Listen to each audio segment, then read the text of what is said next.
Great to see you. We're shooting a documentary about car culture in the UK, and I need a second driver. You've made a name for yourself, and it would be great to have you aboard. It's simple. You drive, I tell the story. Let's do it.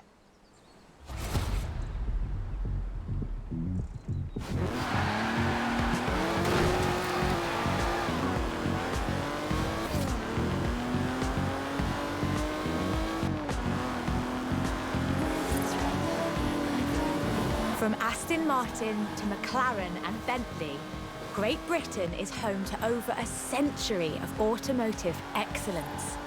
I'm Rebecca Dawson. Welcome to British Racing Green, a documentary celebrating that history.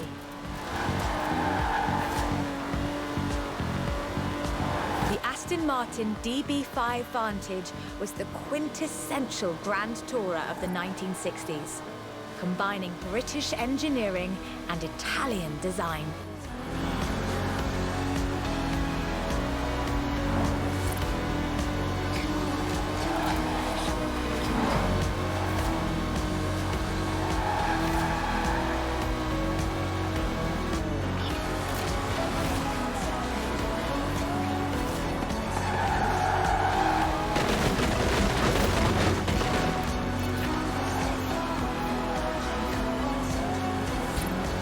Vantage featured side-draft carburetors and a refined camshaft profile, capable of a blistering top speed of 162 miles an hour in 1964.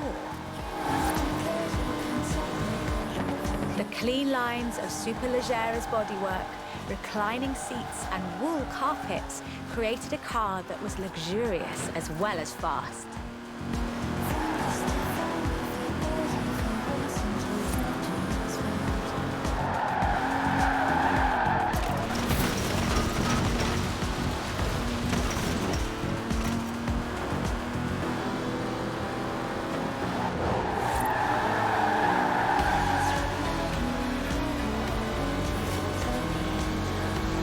This car would form the basis for the DB range, with later cars improving on the design in many ways. But none would ever achieve the sheer, iconic perfection of the Vantage. In 200 yards, turn left. Turn left. For all of its beauty and engineering perfection, only 65 of these beautiful machines would ever be built. If you own one, you own a piece of British history.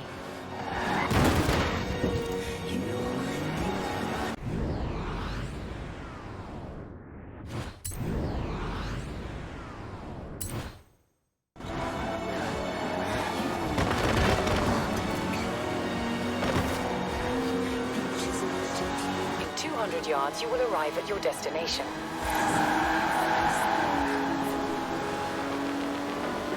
The silver DB5 would be immortalised in half a century of cinema. The classic Aston Martin.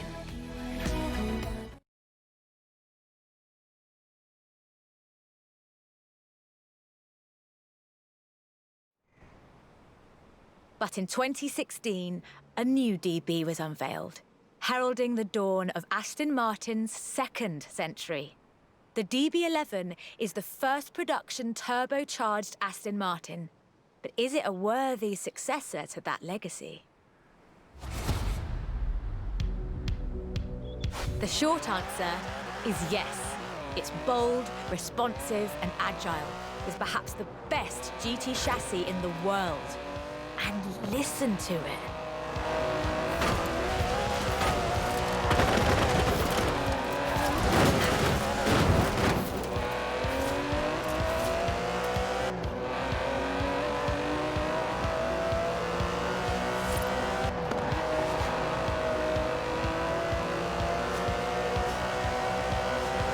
Able to hit 60 miles an hour in 3.5 seconds, the DB11's 5.2-litre twin-turbo V12 boasts a top speed of over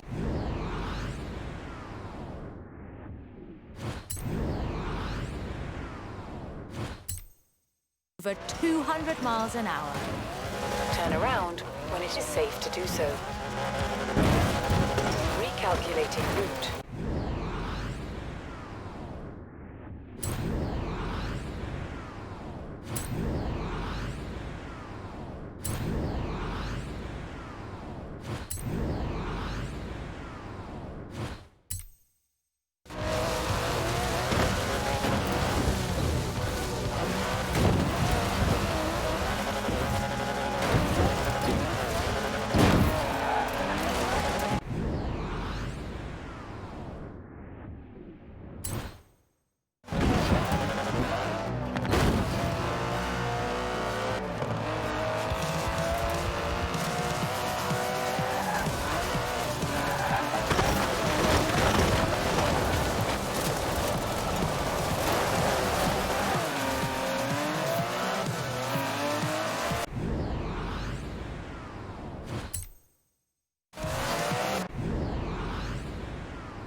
More time in that car, but we really do need to get this shot today.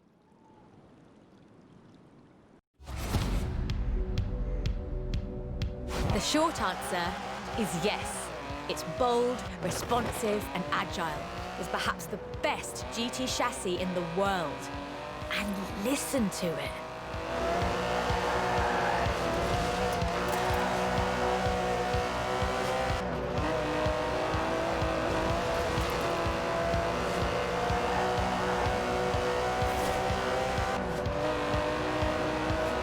Able to hit 60 miles an hour in 3.5 seconds, the DB11's 5.2-litre twin-turbo V12 boasts a top speed of over 200 miles an hour.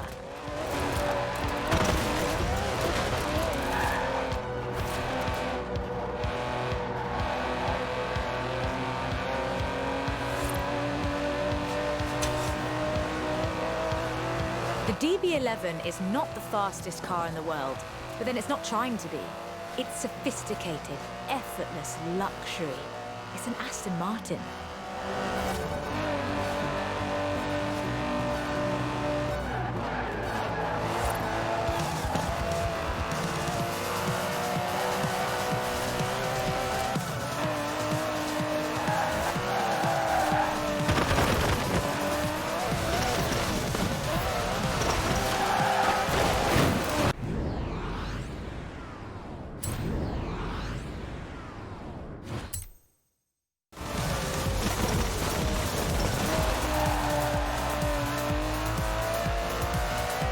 The DB11's front strakes channel air to create a virtual spoiler, providing downforce without compromising the car's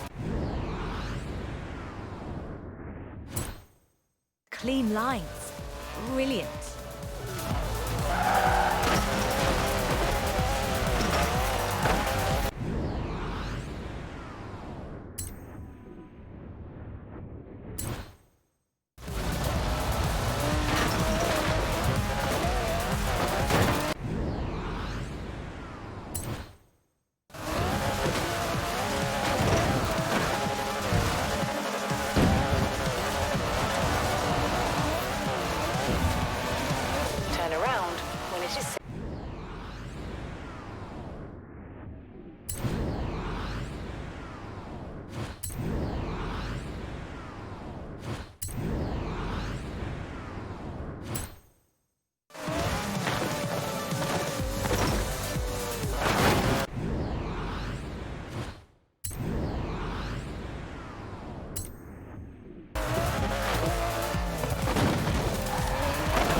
Most importantly, I think, the DB11 proves that Aston Martin is ready for another century of beautiful cars.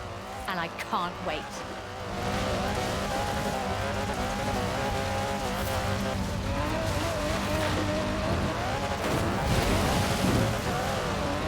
Beautiful as they are, Aston Martins are only one of many cars made in the United Kingdom. Let's see what else is out there.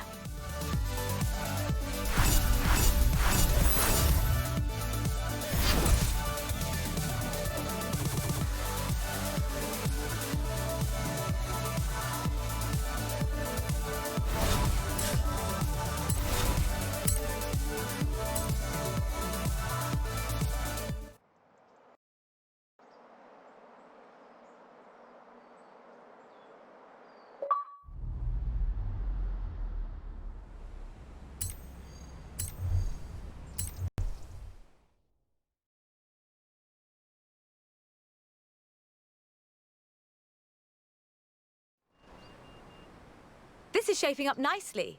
Time for a change of pace, though. At least at first. The next segment is about Land Rover, and we'll be starting out with the Type 3.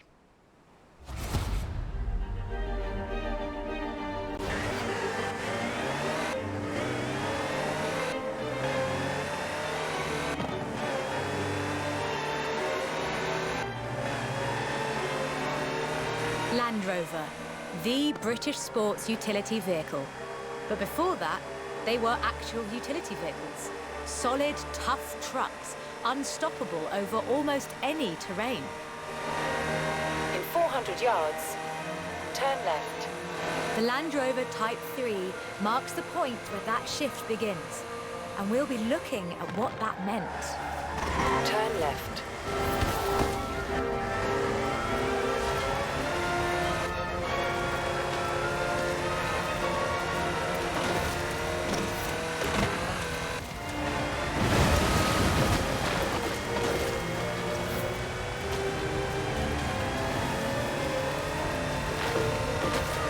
Recalculating route. In 200 yards, turn right.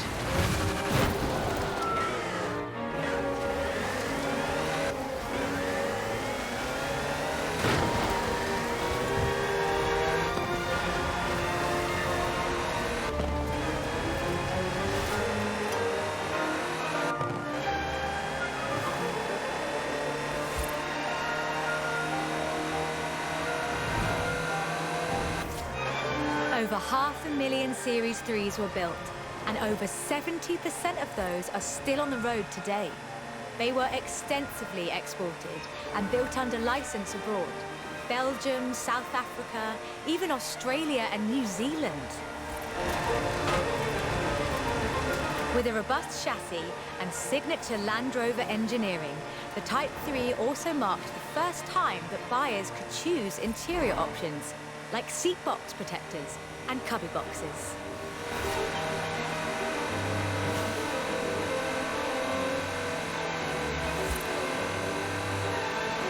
That trend continued, and by 1982, Land Rover were offering the county spec Type 3.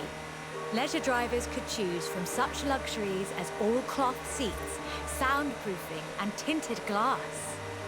The trend was increasingly clear, and the future of the Land Rover was starting to take shape. If you squinted, you could already see the shape of the first sports utility vehicle, the Range Rover. While the stock Type 3 would never be particularly fast uphill, there is almost no hill that it couldn't climb, or down for that matter, if you've put a proper winch on it.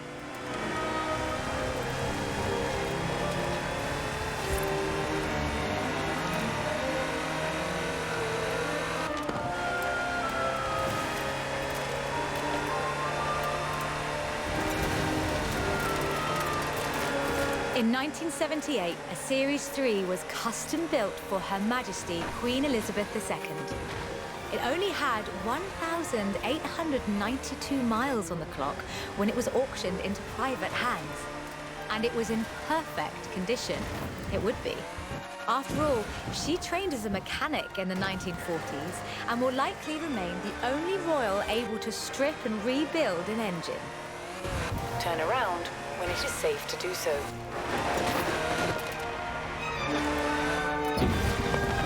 Along with the Range Rover, others would follow. Discovery, Defender, and the Freelander. Each a more sophisticated and enjoyable utility vehicle. But none of them were a replacement for the Type 3. They were a different kind of car.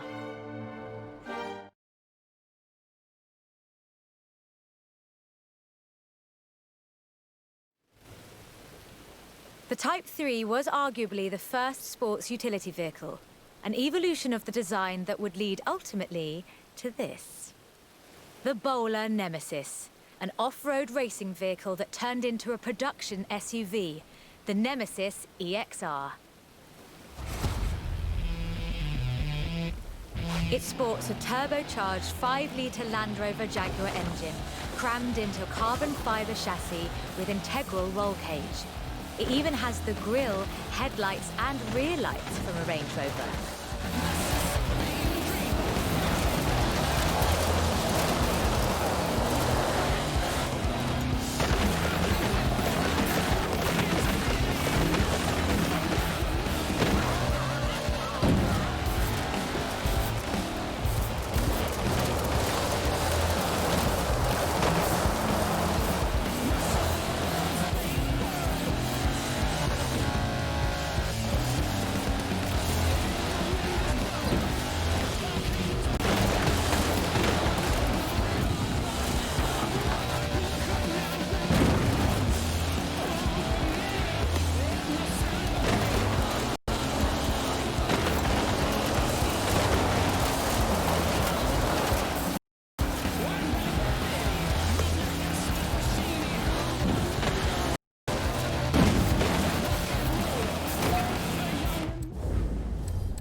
It sports a turbocharged 5-litre Land Rover Jaguar engine, crammed into a carbon fibre chassis with integral roll cage.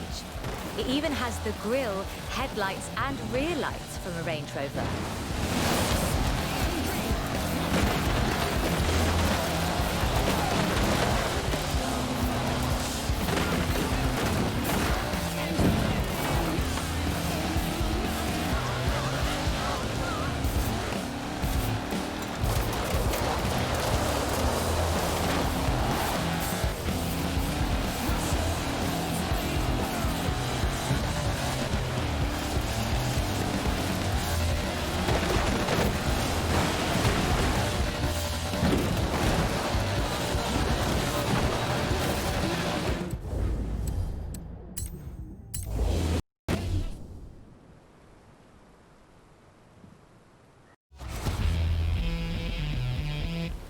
It sports a turbocharged 5-litre Land Rover Jaguar engine, crammed into a carbon fibre chassis with integral roll cage. It even has the grille, headlights and rear lights from a Range Rover.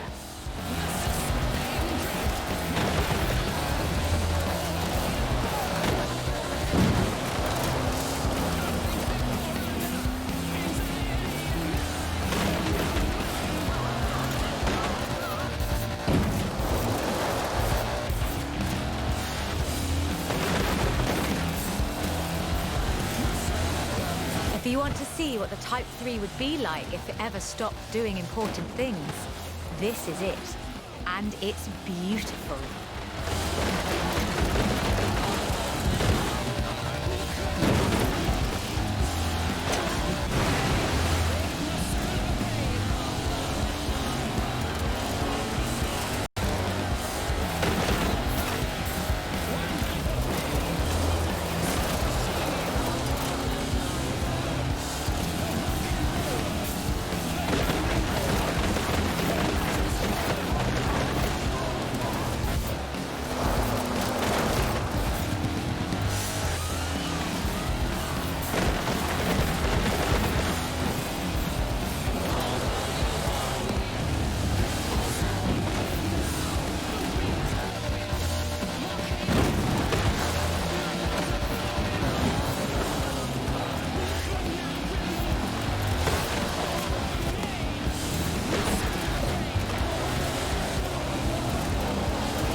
This is an all-terrain supercar.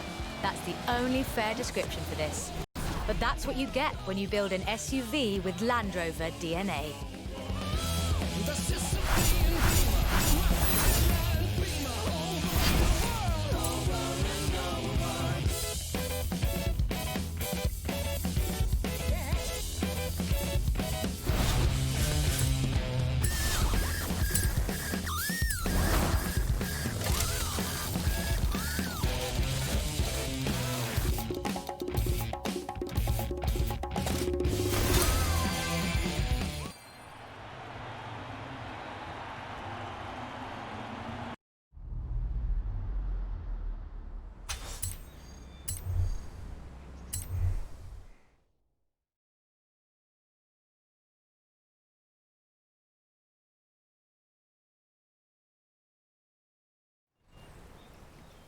Hope you're enjoying yourself. I know I am.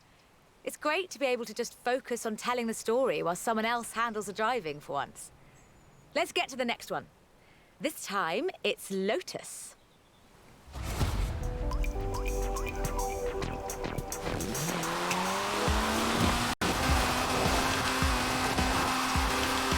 Turn around when it is safe to do so.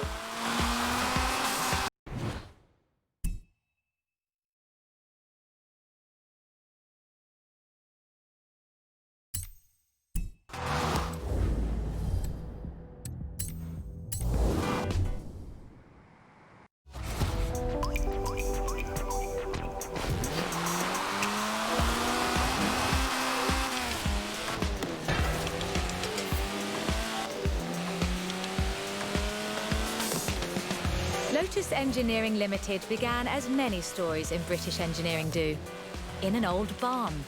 The first Lotus cars were offered as kits. You built them yourself. From 1962, they began to actually build the cars themselves. The Elan Sprint showed exactly what they intended to do.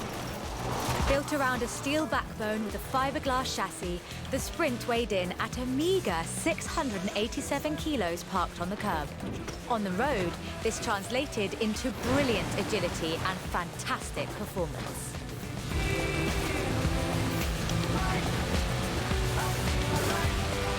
Turn around when it is safe to do so.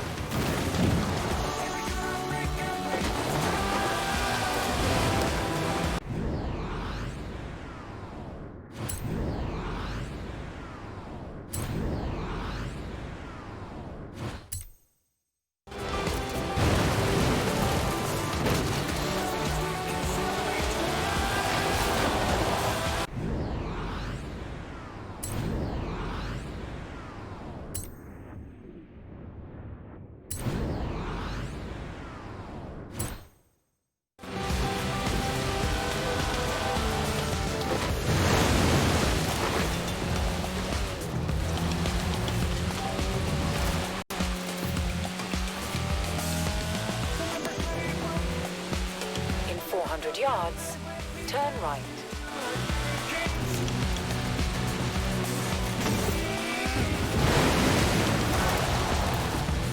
Turn right.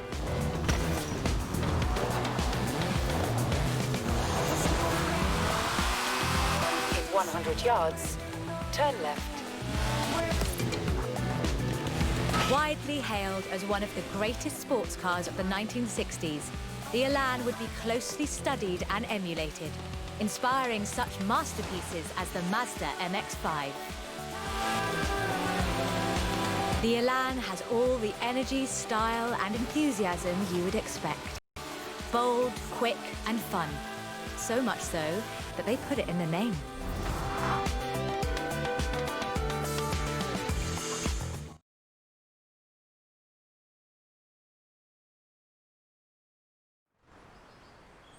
The Elan Sprint was a financial as well as an engineering success for Lotus, validating their approach to design and resulting in a whole family of light, agile roadsters.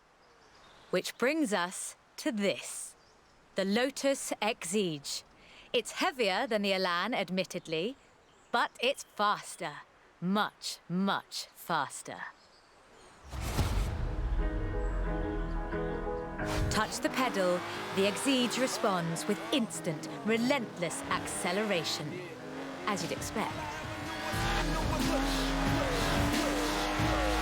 With a 0 to 60 time of 3.8 seconds and a top speed of 170 before upgrades and tuning, the Exige is uncompromising.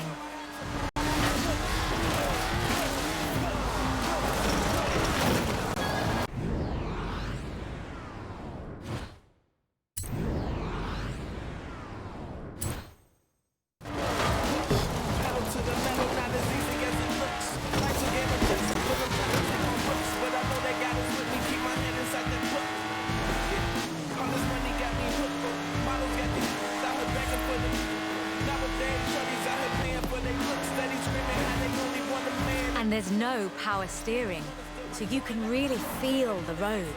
A genuinely thrilling drive, and one that isn't afraid to demand you take it seriously. In 400 yards, turn left. Turn left.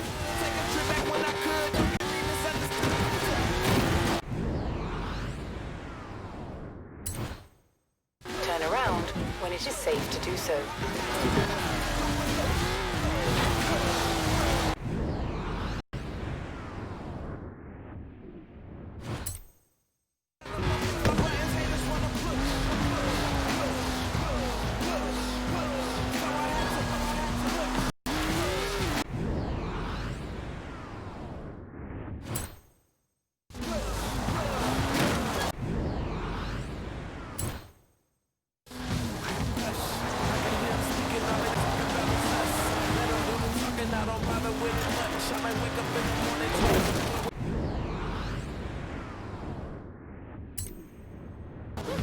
ones who got to get in touch.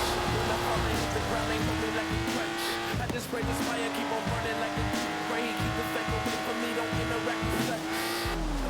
But I'm not the one to judge. I hate it's only motivate to push me till I budge. I roll my window up, they get to acting like a bug. Hop on social media, turn it to a drug.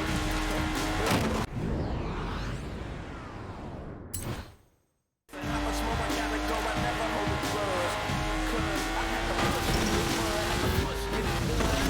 Push, all I ever knew was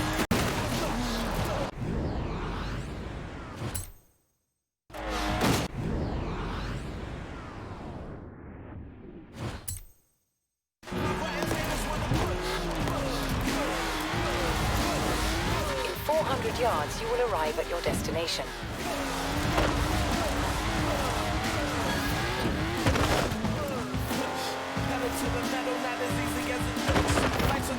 And with rumoured launches of 2 new cars in 2020, Lotus looks set to push the benchmark of the experienced sports car well into the next century. I tell them don't push my buttons, haters wanna push.